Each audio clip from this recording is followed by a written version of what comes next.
नमस्ते किसान भाइयों, मैं डॉक्टर सुनील सिंह। तो आज का जो मेरा टॉपिक है वो है कि बछड़ी का पालन पोषण हम कैसे करें, क्योंकि बछड़ी जो हमारी फ्यूचर है और हमारी बछड़ियों पे हमारा फोकस नहीं है तो मान के चलिए कहीं ना कहीं हमारा जो फ्यूचर में आने वाली जो बच्चियां आएंगी वो उतना अच्छा प्रोडक्शन नहीं कर पाएंगी।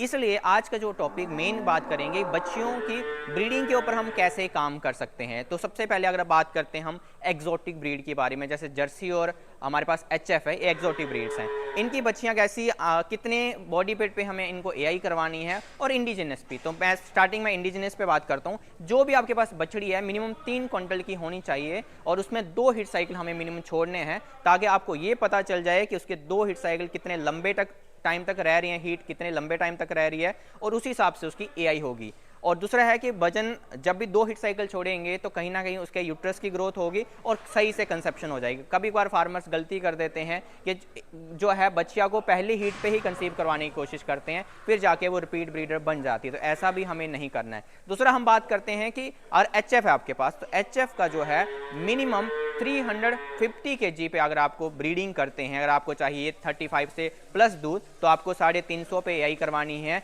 जब वो बच्चा दे फर्स्ट लैक्टेशन में उसका मिनिमम बॉडी वेट जो है और 550 से लेकर 600 kg के बीच में है, तो आपको सबसे बेस्ट प्रोडक्शन मिलेगी। अभी एक स्टडी हुई थी, स्टडी में ये कहा गया है कि अगर आपकी गाय आप 75% जो है एक गाय का बॉडी वेट है उसके बेसिस पे अगर वो फर्स्ट लैक्टेशन में काविंग करती है तो कहीं ना कहीं वो एवरेज दूध देगी। पर अगर वो कहीं ना कहीं उस माँ जो उसकी मदर थी उसके अगर वो लगभग 90% बॉडी वेट पे वो काविंग करती है तो वो उस समय दूध सबसे ज़्यादा देने के काबिल होती है, क्योंकि हमेशा दूध भी एक बॉडी वेट के ऊपर डिपेंड करता है कि अगर आपकी गाय 6 क्विंटल की मिनिमम है तो उस समय वो सबसे अच्छा प्रोडक्शन कर सकती है। दूसरी अगर मैं बात करूं जर्सी की, तो जर्सी में हमेशा आप 300 kg से कम बिल्कुल भी एआई ना करवाएं, क्योंकि हम जर्सी से चाहते हैं कि मोर देन 25 लीटर दूध हमें मिलता रहे फर्स्ट लैक्टेशन में। अगर उसके लिए हमें करना है तो 300 kg बॉडी वेट पे हमें उसकी एआई करवानी पड़ेगी और उसमें भी हमें 2 मिनिमम हीट साइकिल छोड़ने पड़ेंगे।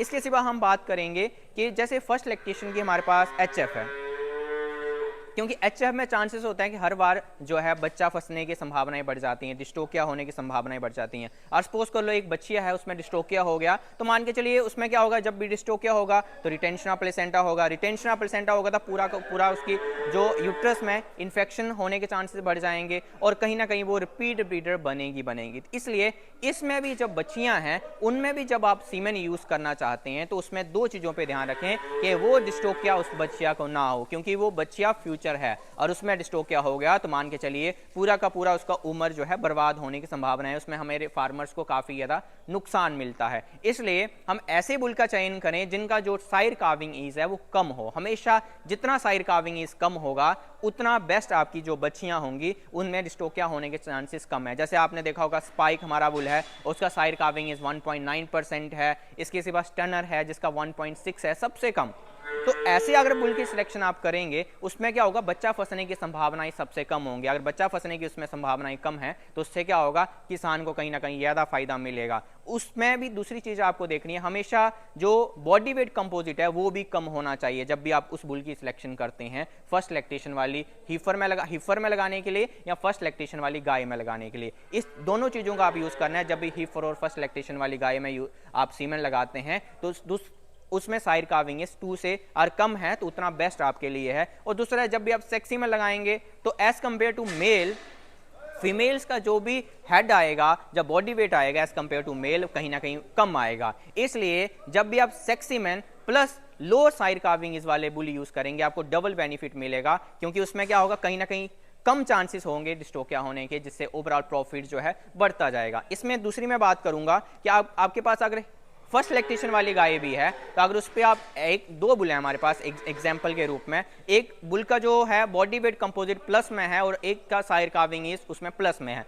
एक बुल आप यूज करते हैं जिसका साइड कार्विंग इज भी कम है और जिसका बॉडी वेट कंपोजिट में भी माइनस में है। तो उससे क्या होगा, जो ए बुल है जिसमें साइड कार्विंग इज ज्यादा है, अगर बच्चा नहीं फंसता है कहीं ना कहीं, अगर वो ज्यादा उस समय पुश करती है उसको बच्चे को डिलीवर करने के लिए, कहीं ना कहीं वो जो गाय है वो फर्स्ट लैक्टेशन में कम दूध देगी एज कंपेयर टू आपने ऐसा जो बुल यूज किया था जिसका बॉडी वेट कंपोजिट भी कम है और साइड कार्विंग इज भी कम है। क्योंकि उससे क्या होगा, जो बच्चे की ग्रोथ होगी उसके यूट्रस में कहीं ना कहीं as compare to plus side carving इस वाला बुल जिसका ज़्यादा है और बॉडी वेट कंपोजिट जिसका ज़्यादा है, उसमें ज़्यादा बॉडी वेट होगा फर्स्ट लैक्टेशन वाली गाय में उसके बच्चे का, जिसकी वजह से कहीं ना कहीं उसकी एनर्जी सारी की सारी बच्चियाँ की उस बच्चे को ग्रोथ में जाएगी और जो फ्यूचर में आपके यहाँ कम दूध देगी। इस चीज़ का भी आपको ध्यान रखना है जब भी आप बुल की सिलेक्शन करते हैं अपनी हीफर्स के लिए या फर्स्ट लैक्टेशन वाली गाय के लिए। तो आज का यही टॉपिक था। धन्यवाद।